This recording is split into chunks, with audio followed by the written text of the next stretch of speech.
This is a Farm Doc Daily webinar. I'm University of Illinois Extension's Todd Gleason. Thank you for joining us on this USDA report day. Today, the implications of the USDA grain stocks and prospective plantings figures as released this morning for the price of corn and soybeans. Our panelists for the day include Scott Irwin, ag economist here on the Urbana-Champaign campus of the University of Illinois, and Joe Jansen, also an agricultural economist. Good afternoon to you, gentlemen. Joe, I think you're going to kick us off for the day. Can you check out that first slide for us, please? Absolutely.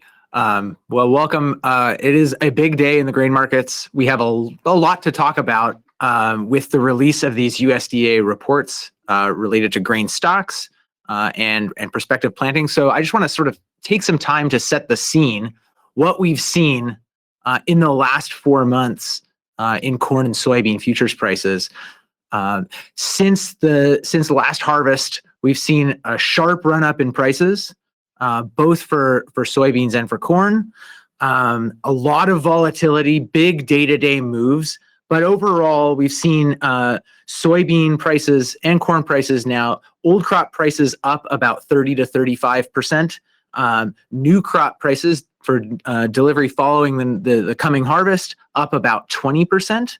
So the market really saying we are in a tight supply and demand conditions in the short run, but even there are sort of significant concerns going forward. That was where we're at coming into this report.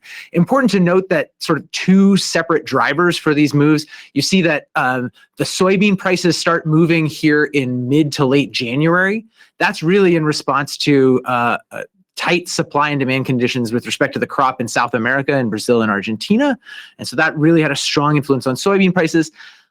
Then in late February, with the invasion of Ukraine by Russia and the impact that had on global grain flows, principally wheat and corn, we see corn prices move sharply higher right at the beginning of March and kind of hit about the level we've seen. Sort of the last few weeks have been relatively quiet in comparison to what we saw in the month prior, but sharply higher prices, a lot more volatility going into the news that we saw today about USDA's outlook for the supply, the availability of corn and soybeans in terms of stocks, and then also what we think will happen with planted acreage in this spring.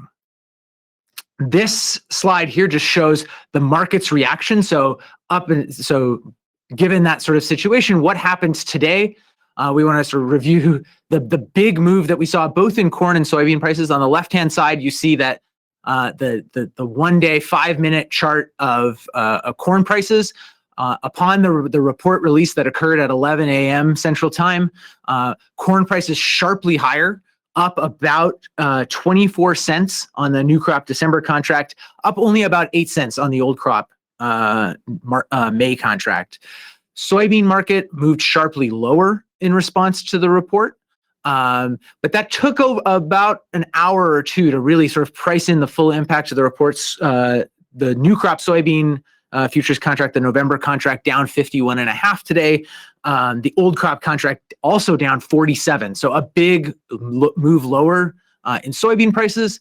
We want to put sort of give some explanation for that move and sort of where we think things might, how things set up moving forward by looking at both the old crop and new crop balance sheets for corn and soybeans. So that's where we're going to get to today, along with sort of reviewing what was in the report itself and how it impacts those balance sheet numbers.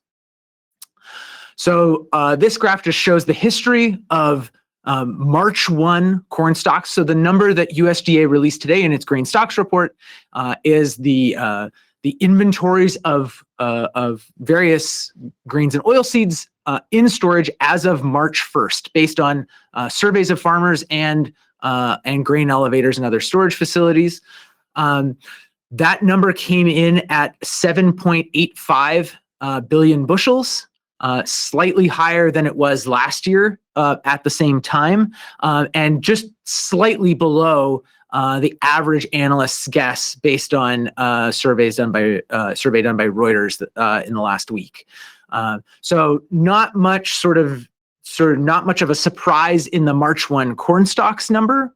relative to some of the revisions that we've seen, the changes in that March 1 corn stocks number relative to where what expectations were prior to the report. You can see the history of that over that same time frame from 2009 to the present. We've seen some big surprises in the March 1 report. This was not really one of those.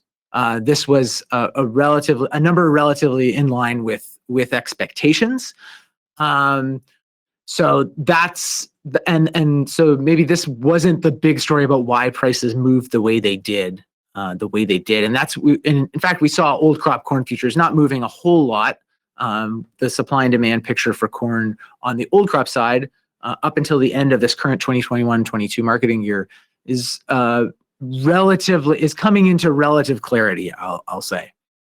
So this gives us the old crop U.S. corn balance sheet. First, last year's numbers for comparison, then the latest USDA balance sheet as of the middle of March when they released the March World Agricultural Supply and Demand Estimates, or WASDE report, and then the final column just showing our own revisions to sort of where how we think the supply and demand picture changed today for old crop. The supply side of this is relatively fixed at this point.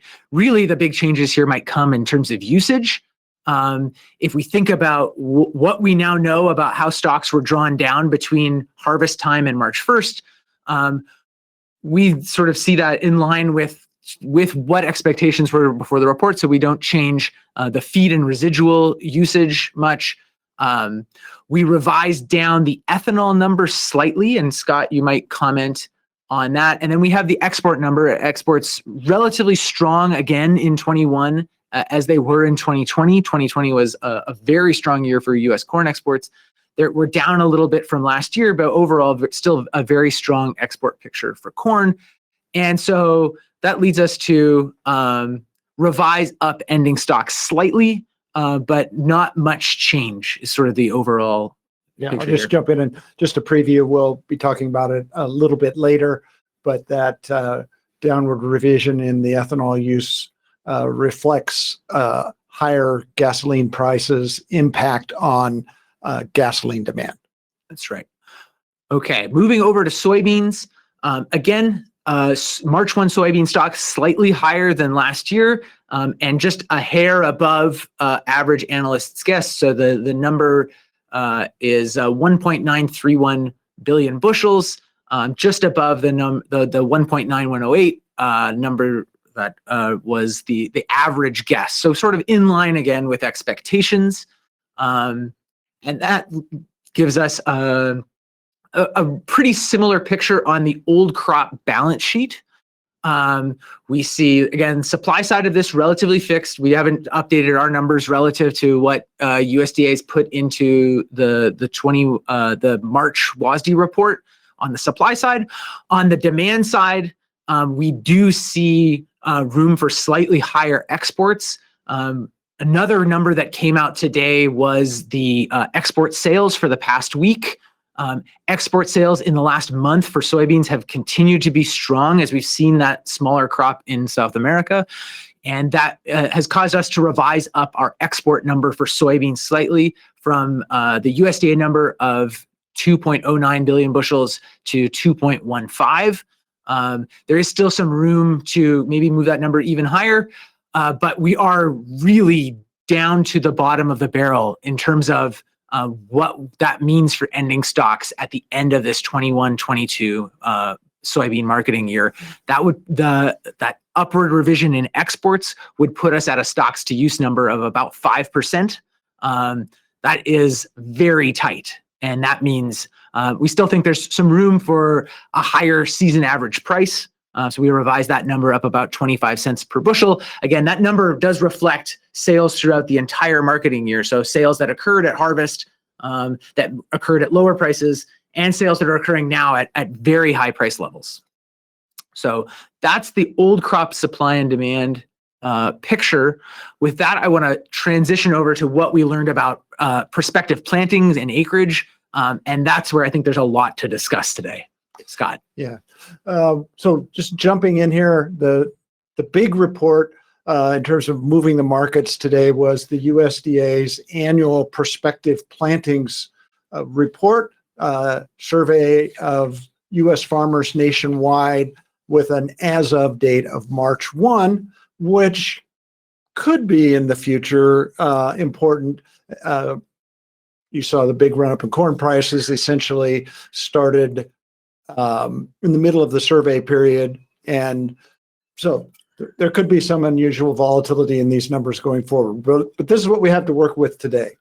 So let me start with what I think is a key number always, which is what I like to call the total size of the acreage pie. You know, how big is total acreage available for all crops? And I had expected that component, which is the green on the chart you see in front of you for 2022, given the high prices, even with the high input cost, I had expected that to jump maybe as much as 5 million acres based simply on incentives. Because it is interesting, it wasn't that long ago that that was quite a bit higher. So if you look in 2013 and 2014, in 14 there was a peak of 325.2 million acres, and as of last year, you know, we had lost almost 8 million acres of principal crops. So there, it went someplace, and I had thought that more of that would return with the high prices. Today's report said it did not, and we're basically flat on total principal crop acres this year. Although it is interesting, our accounting that we do does show that total crop acreage is likely to go up. We show it for 2021 at 340.1 million acres, jumping up 3.8 million acres, but that's due to an expansion in CRP acres and projected prevented plant acreage. That 4.2 million you see for prevented plant is just a historical average.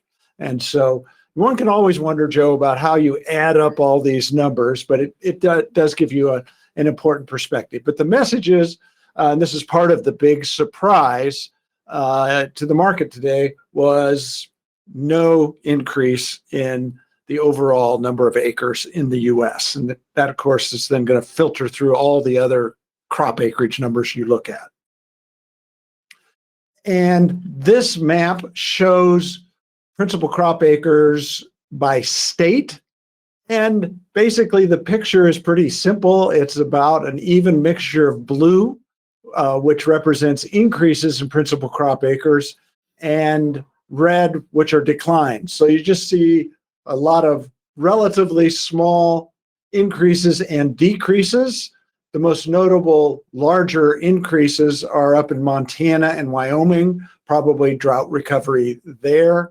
But again, you put the whole picture together, total crop acres based on the information we have today, unchanged. One of the points that we want to make is looking forward, because the acreage numbers were low enough that a commentary often starts up that, you know, for example, these will be the lowest acreage numbers that we'll see the rest of the year. Well, that's implying that these numbers are going to get revised up, Joe. That's exactly right. Everyone's trying to think about, well, if USDA was wrong, how were they wrong? Exactly. And this graph shows just how they've been wrong since 2011. How that number has been revised relative to what the final USDA acreage number is. Exactly. You see some big downward revisions and then a bunch of smaller upward revisions. On average, it's slightly biased towards downward revisions in principal crops in recent years. But from a statistical standpoint, we would say that the numbers today are unbiased. Lacking any other information, you would just say these are the best estimates that we have. And this applies to not just the principal crop acreage numbers, but also to the individual crop acreage projections that were in today's report for corn and soybeans. sometimes the numbers are hard to digest relative to your expectations, but history shows over and over and over again that the USDA March 1 projections are unbiased.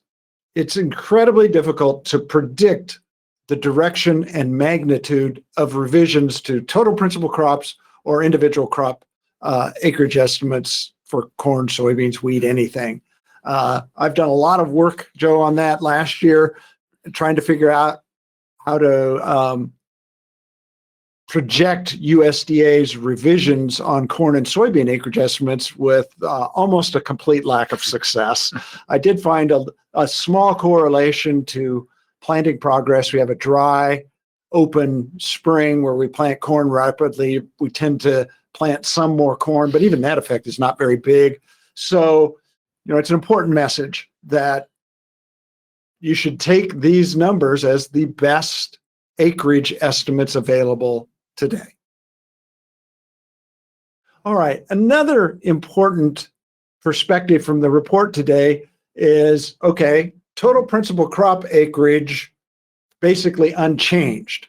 But boy, were there some big changes in the distribution of that acreage in 2022. Basically, it's really interesting. It's, farmers ran away from corn and ran to soybeans. Now, it's a little bit even actually bigger than that. If you want to say feed grains, combine corn and soybean together, you see that feed grains are down about 5 million acres, and soybeans and cotton are up almost an equal amount. You see winter wheat up a bit, and barley and some of the other small grains are also up. But again, the big story is farmers moving away from feed grains towards oil seeds and small grains and cotton. That's what farmers said they were going to do, which then, we think that's representative of the really big underlying story, which is that despite the profits, like here in Illinois, our budgets show that corn is more profitable than soybeans, that the big story is really the story of the input price increases. And this all honestly occurred even before the Ukraine war hit. The tremendous run-up in particular fertilizer prices clearly was important in farmers' decisions to, at the margin, move away from feed grains and into soybeans and cotton. Yeah, there's definitely a price story there where obviously we've seen very high fertilizer prices, but also a supply reliability story where farmers maybe not sure about being able to procure fertilizer in a timely fashion in the way they have in the past, and that seems to have caused this acreage shift, or been a part of the cause for the acreage shift away from corn and sorghum towards soybeans. The other thing to note here, one thing that I'd been watching closely, given my experience in the Northern Great Plains in Western Canada, is looking at spring wheat acreage. We've seen wheat prices obviously rally in a big way in the last month due to the war in Ukraine, and USDA's spring wheat acreage number really down actually. Now, obviously, the bulk of that price increase has been concentrated in winter wheat, and that acreage can't really respond on this kind of time scale. It's not really something that's going to happen until next year, but does not seem to have been enough that rally in wheat prices to induce more spring wheat acreage. No, and I think that's a really important additional point to emphasize. I just saw earlier today that the president of France announced, that was calling for exporting countries in the world to somehow expand exports, assistance to middle income and poor nations that are big importers, particularly of wheat. He called for exporters to increase acreage and increase exports and export assistance to countries that are really going to be stressed by these high prices and rising costs for imported wheat in particular. And it's interesting, Joe, to see, well, we're not giving that effort any help, are we? It doesn't seem like it. And that probably means more sort of food versus fuel kind of debates and those sorts of things going forward. But a lot of uncertainty. Yeah. In the food security space, particularly. All right. So with that, let's dig in a little bit more detail on the corn and soybean acreage numbers. This just shows the history of corn acreage, both the acres planted and harvested since 2009. Average trade guess coming into the report was at 92 million acres. That was right in line with what USDA had released in their initial sort of 22-23 corn balance sheet. They were right at 92 million acres. And USDA came in at 89.5 million. That is well below really all of the surveyed analysts' expectations. That is a number that is, I think, a big negative surprise. And consequently, we saw new crop corn futures up sharply. And that's the reason for that move. This is a big shock. This was that U.S. farmer would move away from corn in this way is surprising. This map shows just the distribution of that change. You can see a lot of red indicating, again, lower acreage, this time for corn. So we're really seeing all throughout the Corn Belt, lower acreage, is maybe especially in the Eastern Corn Belt, but also Minnesota, Wisconsin, smaller acreage declines in Iowa and Illinois. A few states where we see corn acres maybe going up a little bit, but sort of nowhere near enough to offset all of the acreage declines, all of the acreage shifting away from corn and towards soybeans. So the soybean acreage number, again, consequently came in higher. The average analyst guess was at 88.7 million acres, and we came in well above that at 91, we being what we observed in the USDA's Prospective Plantings report at 91.0 million acres. So this would be at least the highest soybean acreage number in recent memory. The distribution of that, again, a lot of blue on this graph. Really anywhere in the country that's growing soybeans is shifting acreage away from other crops and towards soy. So that's all through the Corn Belt, through the Great Plains. At acreage number slightly down in a few states like North Dakota and Oklahoma, but again, really a big positive move, and that's why we're up 3 million acres from last year. So that's the sort of the acreage change. Now we're going to move into thinking about what that means for the new crop balance sheet. So again, this picture looks relatively similar to what we showed you previously. We've updated, we've got the 22-23 USDA Outlook Forum numbers. These numbers come from a report released at the USDA's Outlook Forum back in February. So those numbers are a little bit dated, but represent at least a first guess look at what the new crop balance sheet looks like. And we've kind of updated those numbers both based on what we've learned about the supply and demand picture on the old crop side. So thinking about what beginning stocks will be coming into this 22-23 marketing year, what we think about acreage, and then also updating our expectations for usage based on what's happened in the last month and a half since those Outlook Forum numbers were released. So Scott, I don't know, you want to start us we'll just in and talking bounce about back and forth on that. Yeah, absolutely. So the supply side is pretty straightforward. We use the USDA trend yield estimate of 181, which is a pretty healthy trend number to begin with. Mm-hmm. And then just adjust downward the area planted to reflect today's number released in the Prospective Plantings report. You put it all together, and we're at roughly 14.8 billion bushels for the expected crop size. The big takeaway there, back under 15 billion bushels is the expectation. And that takes a pretty high yield to get there with that small of an acreage number. That's right. And so it's kind of no surprise that the corn market went boom today. And so you see we're at 1490 on the beginning stocks. You bring it all together, we're at 16303 for total supply. And then, of course, things get really interesting on the use side. Where do you go?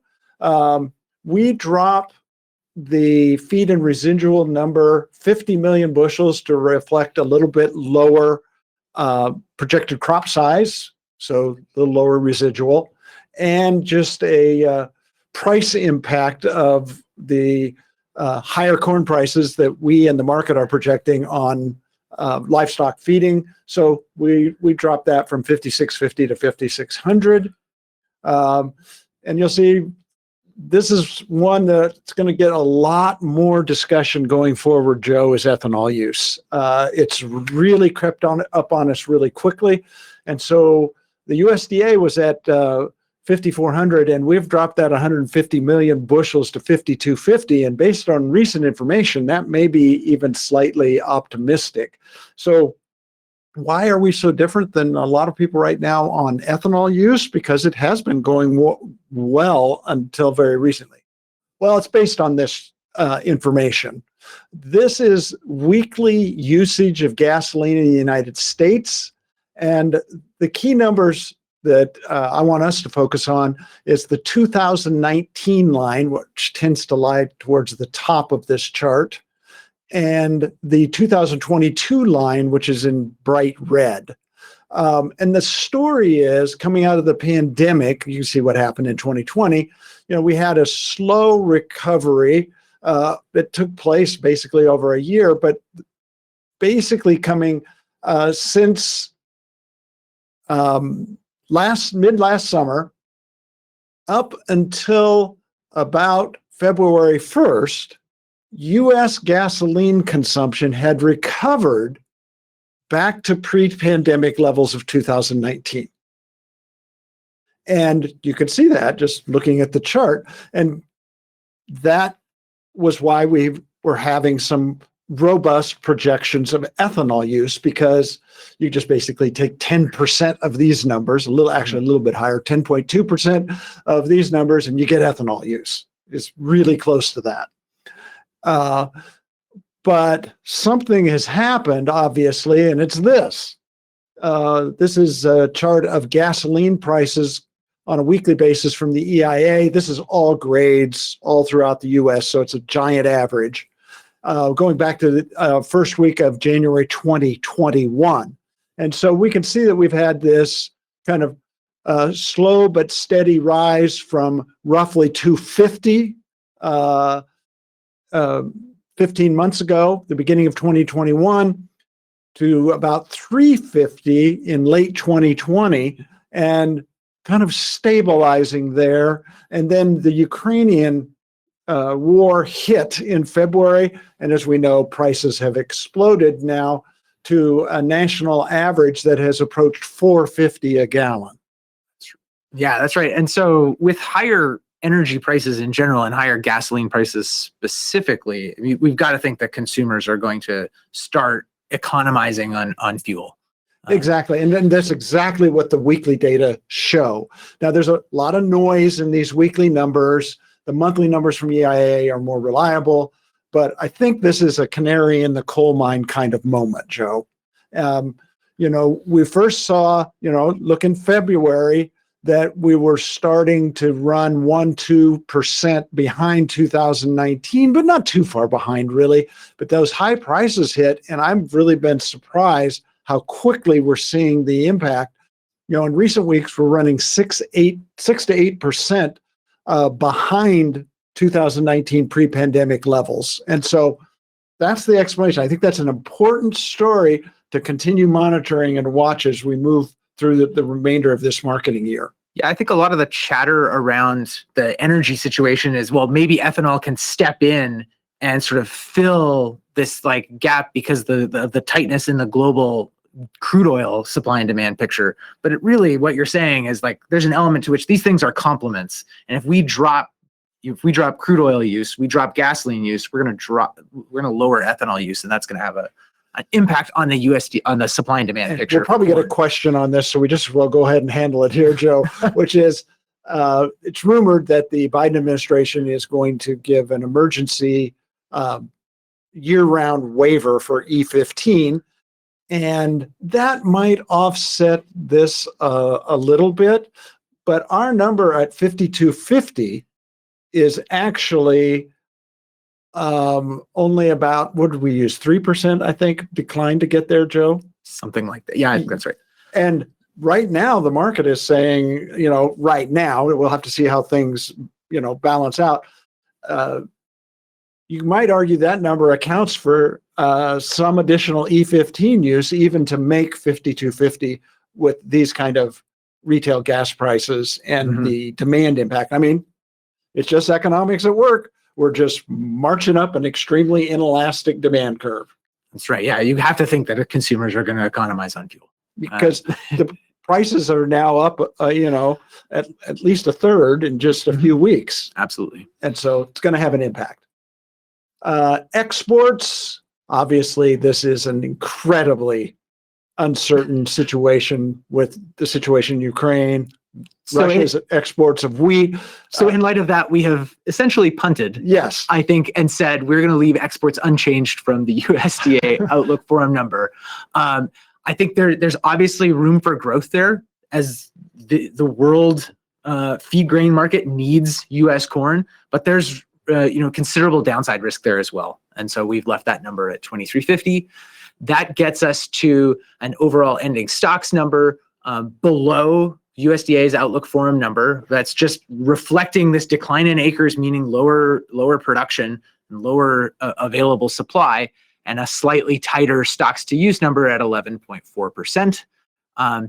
Given where we're at with current new crop corn bids, what the new crop futures price looks like, we've revised that season average price number up significantly from where USDA had it back in early February. And that reflects in part just the moves in price that we've already seen, and how we think that'll play out, how the market rations what is still a pretty strong demand picture overall, and a pretty tight demand. When I say demand, meaning demand for U.S. corn in the world market, that gets us to a season average price at $6 a bushel. All right. So you want to take us away, and then I'll talk about renewable diesel, Joe. Sure. On the soybean new crop balance sheet, obviously we've revised the acres planted up 3 million acres relative to what the USDA's Outlook Forum number was, so at 91.0 million acres. With trendline yields very much in line with what we've seen in the last few years. This doesn't assume a lot of growth relative to what we've seen.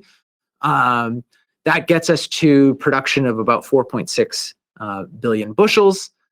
Combined with relatively tight ending stocks going into this marketing year means that overall supply up somewhat from 21-22, up a little bit from the USDA's Outlook Forum numbers. So a little bit of this increase in production caused by an acreage increase being offset by the fact that we're coming into this marketing year now with relatively tight supplies.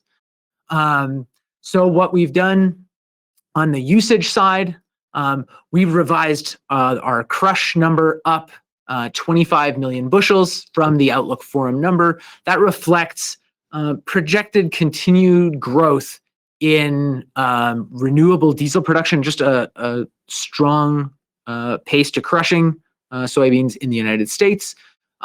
We've left that export number unchanged. USDA was already projecting relatively strong soybean exports going into the 22-23 marketing year, and an overall total usage number of 4.55 billion bushels.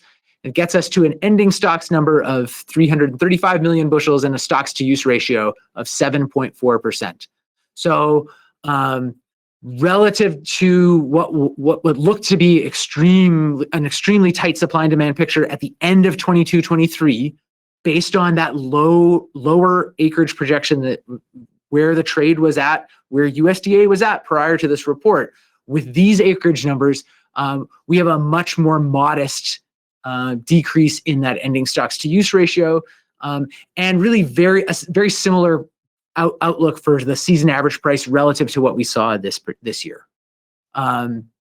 Scott, you might just talk a little bit about domestic crush on soybeans and the relationship with renewable diesel.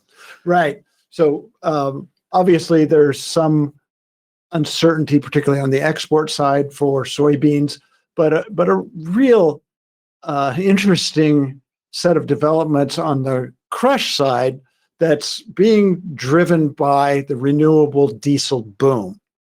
This is based on a data set that Todd Hubbs at the ERS of the USDA and I have put together on actual and projected North American renewable diesel production capacity starting back in January 2013 through December 2024.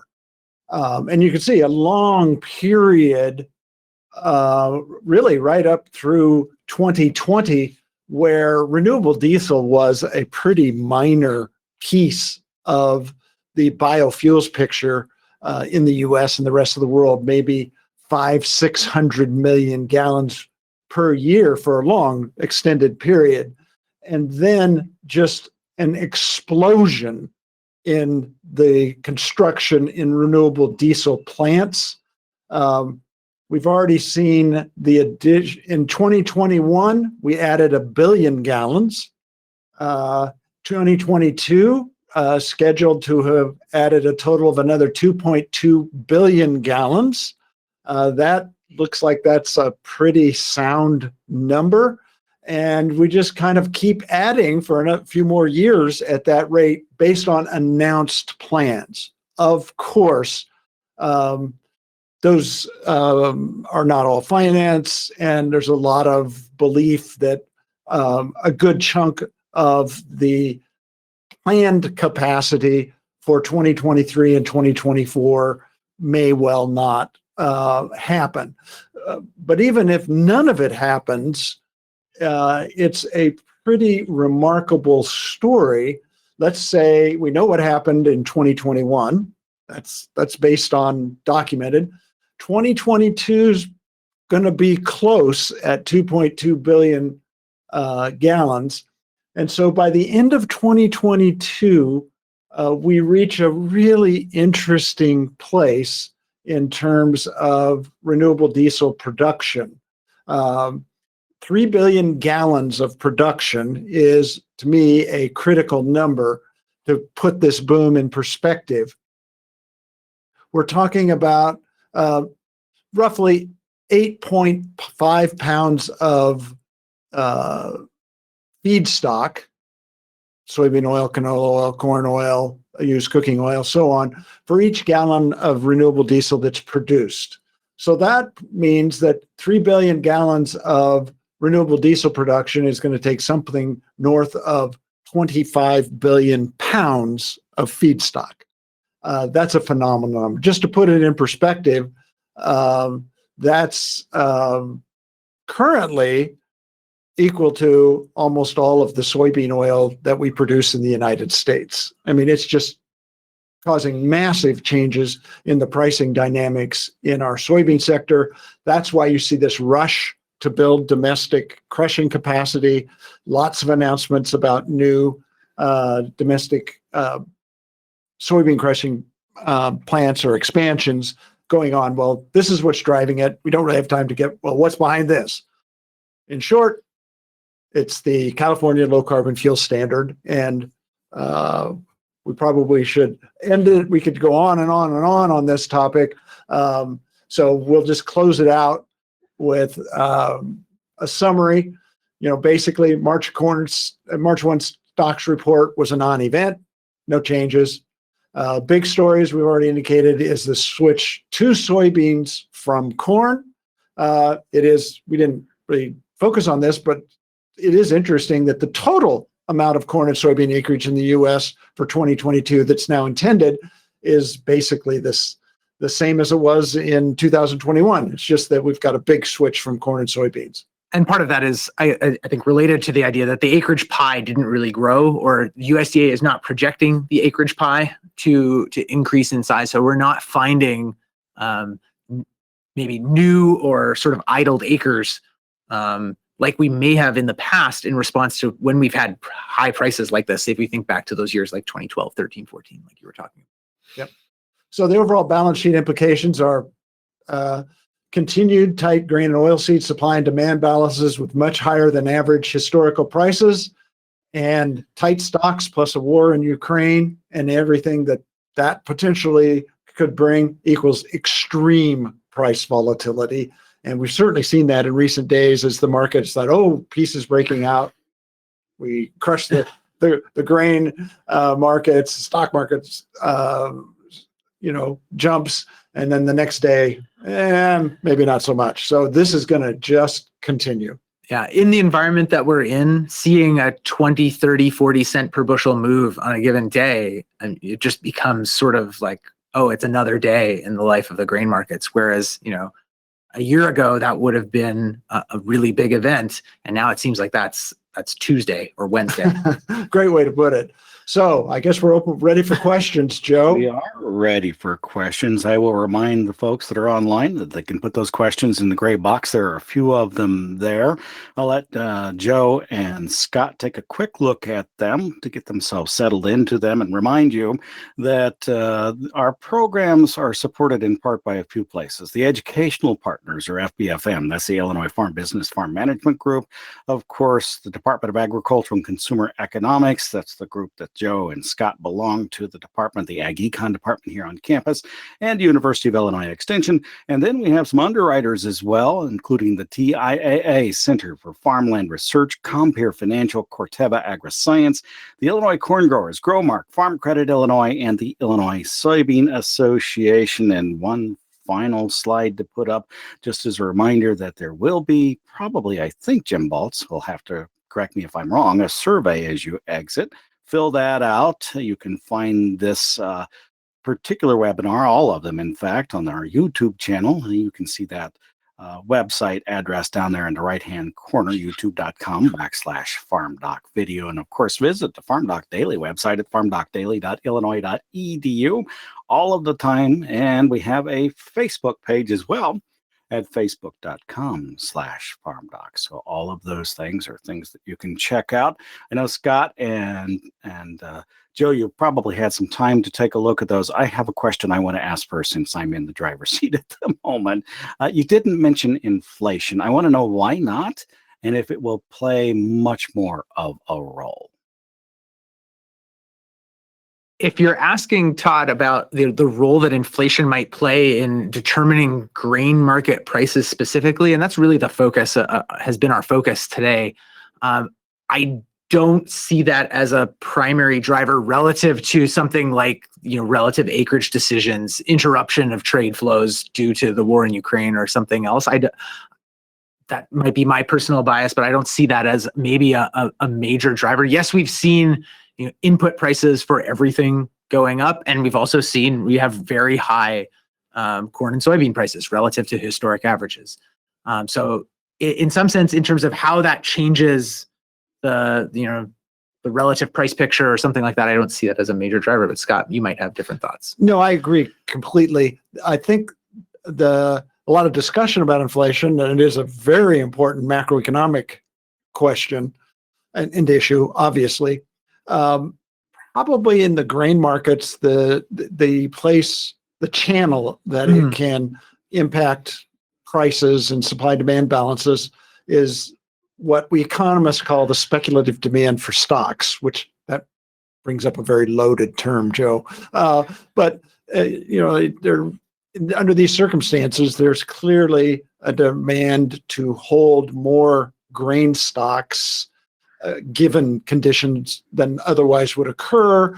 There can be some push, for short-term investments like this, and that can have different kinds of impacts as it weaves its way in the long run through the sector. But that's a kind of a very indirect and probably not very powerful explainer of the movement of grain prices, despite the fact that everybody seems to like to talk about it.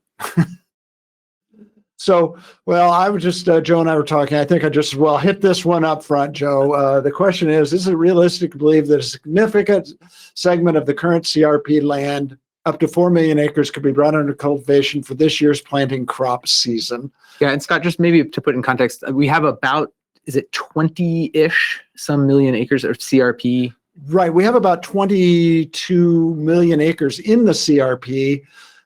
Probably at least in total, no more than 13 to 15 million of that is really in whole fields where you could convert it back and make a difference.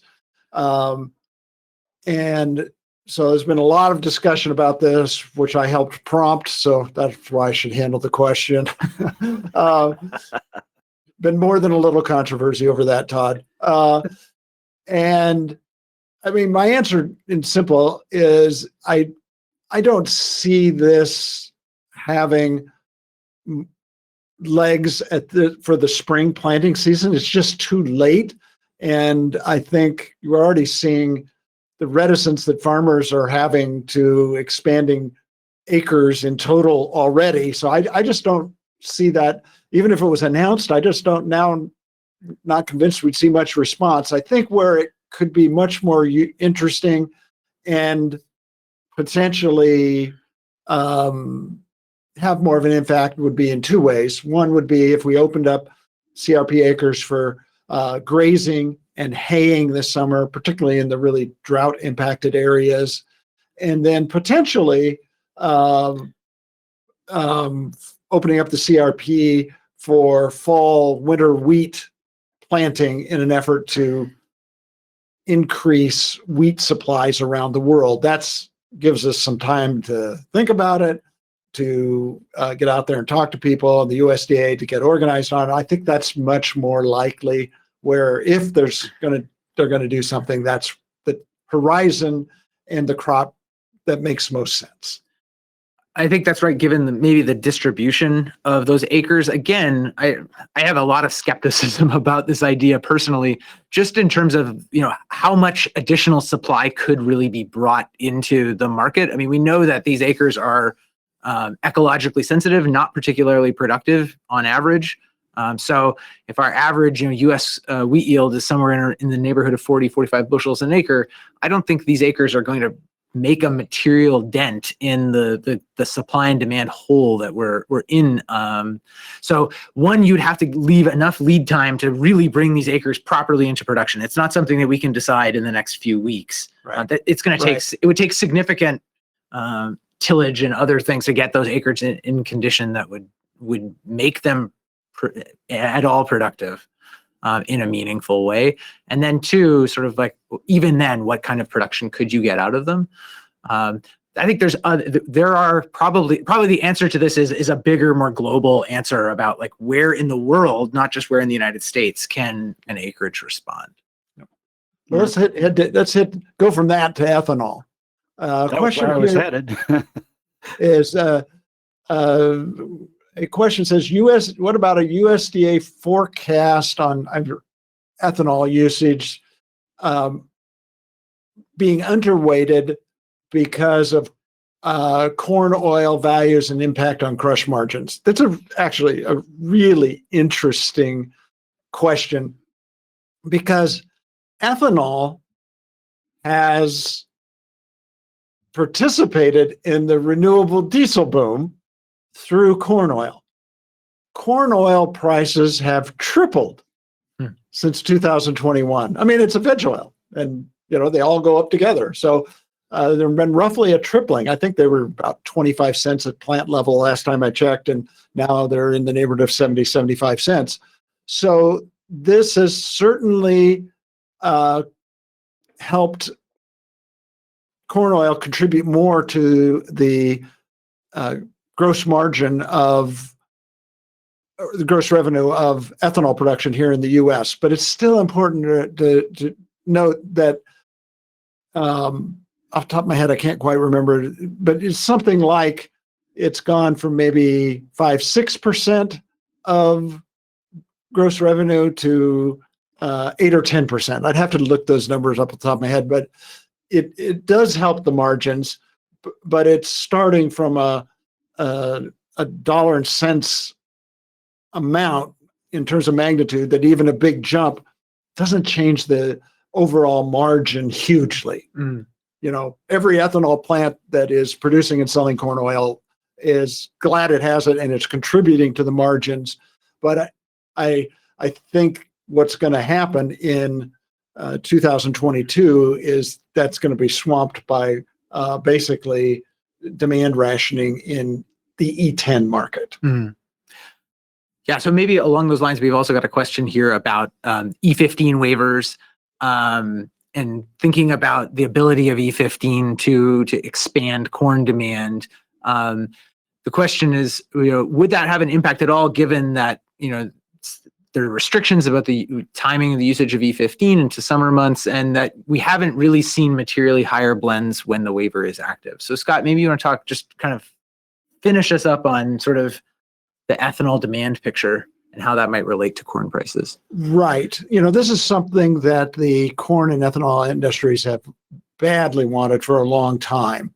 And so it makes sense that they're advocating for that. The commentator is right that E15 usage is not large. It's not easy to measure it is one thing, but I've tried to back into it. And at this point in time, it might be 400 to 500 million gallons of ethanol use in E15. It has been growing, probably largely due to the E88 push from the ethanol and corn industries. So, you've seen the overall ethanol blend rate, trickling up a little bit from a little above 10 to about 10.25%. So it adds up. But I don't see how that is going to very quickly offset the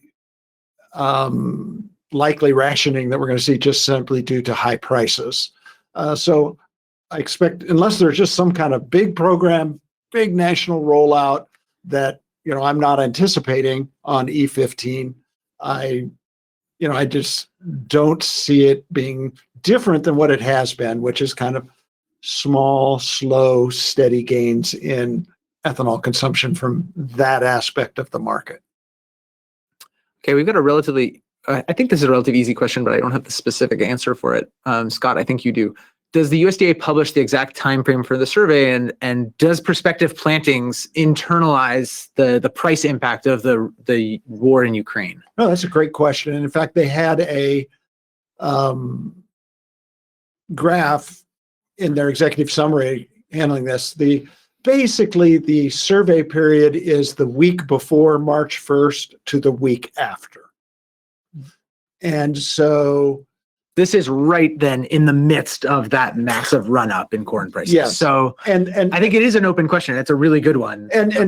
So the run-up happened right during the survey period, basically. Started at the beginning of the survey period. So we do have to admit that there's probably more uncertainty about the evolution of the USDA acreage estimates between the March prospective planning and the next one we'll get at the end of June, the June acreage report, which will be as of June 1, as their as of survey date, because big market events happened essentially right during and after the survey window. And the market is obviously dramatically changing the incentives for corn and soybean production today.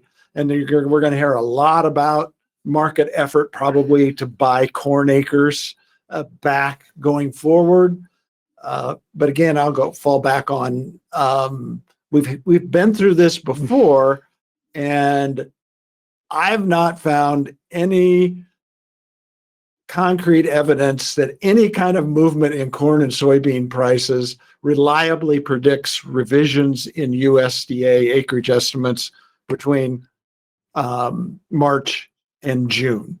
So I'm going to stick with these acreage numbers until the June acreage numbers come out. Well, we talk about prices having this action of buying acres. And when we do that, we look at things like the soybean corn price ratio, and you see that it's moved sharply in the direction of corn in the last month. I looked at sort of on average through the month of March. This is at something like 2.28 soybeans to corn on new crop prices. That would historically be a level that would, favor corn. Relatively soybean prices low relative to corn, and it may just have been too late. And with the mitigating circumstance of with higher fertilizer prices, the relationship may be different. And I think we're just, until we see something different, it looks like the market bought a lot of soybean acres prior to what we've seen in the last month. Yeah. You want to take that top question? I think that's an interesting one, Joe, about soybean yields in other countries. Yeah, so the question asks about supposedly lower soybean yields in other countries happening right now, and how that relates to short-term bean prices here in the U.S. So that, I think, it was really priced into the market back in January and February. Particularly, this is a story about a much smaller crop in South America than was originally forecast. It was expected that Brazil and Argentina would come into this, would provide significant supplies to the global soybean market, and that didn't happen because of weather. That price impact, I think, is baked into what we see today. That's why old crop soybean prices are near $17 a bushel for a time. That, I think. And when we look at soybeans, it's really sort of a South America, North America. So the next big weather event will have to come here. We've seen the impact of this on prices, and that, I think, is part of the story of why the other part of the story, in addition to the fertilizer story, why we see higher soybean acres in today's report. Yep.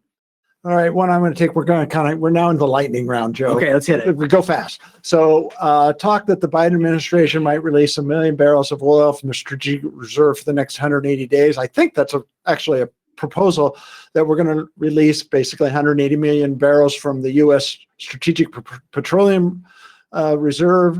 And yeah, it's going to have an impact. The crude oil market went down about $7 a barrel today because of that. That's translating in the futures market. It is saying that's 12 to 13 cents a gallon on gasoline prices. So it may tamp down gasoline prices from going any higher, but it's not going to change the overall picture. Okay, lightning round. You're up. The question is, what do you think the administration's response will be to support farmers if fertilizer prices continue to rise in 22-23? I think that depends a lot on where corn and soybean prices are themselves. And given the projections for relatively strong net farm income from this last year and going into this next year, I think the demand for a sort of ad hoc program to support farmers related to fertilizer prices would be limited in that environment. Yep. I'm going to take question, is there a flexible lease option that works in the present environment? I'm not going to answer that question, but say that I understand probably where the questioner is coming from with this kind of price volatility. What's a fair price and revenue projection to base a flexible cash lease upon? Gary Schnicke and our colleagues on the Farm Doc team have done a lot of great work on flexible rental arrangements and different ways of computing the price and revenue that you use. So I direct you to Farm Doc Daily for those articles, but we have a new section in management on the Farm Doc site that Gary has put together recently, and he's got a whole section on farmland leases there on the Farm Doc site, not Farm Doc Daily, Farm Doc. Just go Farm Doc Management, look for cash leases, and you'll find a lot of great information. So I'll take one more here. We got a question on how should we look at new crop sales. So what should farmers be thinking about in terms of selling corn and beans, given the switch in acres and the Can I just jump in on that, Joe, and say, whatever you do, don't follow my advice. Yeah, I think at the same time, I think I'll only say this. These are very strong price levels. And I think given sort of where things pencil out, selling nothing at these price levels seems like a missed opportunity. Yeah, I mean, I think that it's hard to argue with just good advice to at least get some coverage at these price levels. We don't have to go wild if you've not done any. So I think that is prudent.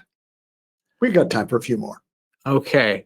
The USDA, so like, kind of following up on what we talked about South America, USDA's supply and demand estimates really haven't baked in the full impact of corn and soybean production changes in South America for this current marketing year. Back in March, they did revise their estimates lower, but this question saying basically like, hey, doesn't this have even more room to run given that news isn't fully priced into the market? I don't know. I'm a little bit more skeptical that we haven't sort of priced all that in. I do think we'll be watching second crop corn in Brazil as a big sort of potential supply and demand driver in the next month. But I don't know if I would say there's definitely sort of more room to run in corn and soybean prices because of that particular driver. All right, I'm going to hit the a small question. What's your intermediate term bet on oil prices? Thankfully, I'm not betting on oil prices, or I'd probably be bankrupt. And my reputation even in more tatters than it is as a forecaster. 6 months out from now, basically my answer to that is tell me the path of the Ukraine-Russia war, and I'll tell you where oil prices are likely to go. And so that's my answer. I don't have any idea. But we are going to see a large supply response from these are high crude oil prices, Joe. We're well above $100 even with today's announcements. Yeah. And fracking is, I think, going to make a comeback, but we are in a very interesting political time where for political reasons, the Biden administration is clearly dragging their feet at going wholesale into supply response with fossil fuels. And that will be something very interesting to watch. When does the pressure on inflation, gas prices, and everything else reach such a boiling point that the signals are sent that we're not going to put regulatory costs on you? We need the U.S. fossil fuel industry to go whole hog producing. That signal politically has not been sent, and it'll be interesting to see if it does get sent. I will interject, though. I think the other part of that is that you don't fire up those rigs unless you feel like you're going to make a profit over a long enough time horizon to make it worthwhile. We are seeing rig counts tripping up a little bit. I don't follow that as closely as I follow corn and beans. I just pulled that up. It was 470 in April of last year, 670 today, or 430 in April of last year. Exactly. So U.S. shale is one of the production areas that can respond relatively quickly to high prices. We're starting to see that. But there has been a reticence, not just because of the regulatory side, but because no one was making any money in U.S. shale for the last 5 years. And I think there's a reticence to sort of commit to production increases. But we are seeing it. It's happening in response to these very high crude oil prices. What that means for ag, what that means for the U.S. political situation. I mean, there's a lot going on there. That price, that WTI crude oil price number really has a big impact on just about every sector of the economy. We're getting the hook, Joe. The lightning round was fun, though, Scott. Yeah, I liked it. I wish we had more time. Maybe we should do it a little bit more like that. That's fun. And when we say lightning round, I think with the caveat that we're still giving very verbose and long-winded answers. We are still academic economists. We recognize that, Todd. And I would say, as we close, before you get the last word, I want to thank all of our listeners for allowing us to do this, and especially today. I want to mention it's a basketball-themed event that, the March Prospective Plantings Report is really our Final Four. It certainly was March Madness. Yes. Indeed, it was. Hey, thank the two of you, and thanks to Jim Baltz, who's behind the scenes as well. Of course, you've been listening to a Farm Doc Daily webinar, this one on the implications of today's prospective plantings and grain stocks report. I've been your host, University of Illinois Extension farm broadcaster Todd Gleason.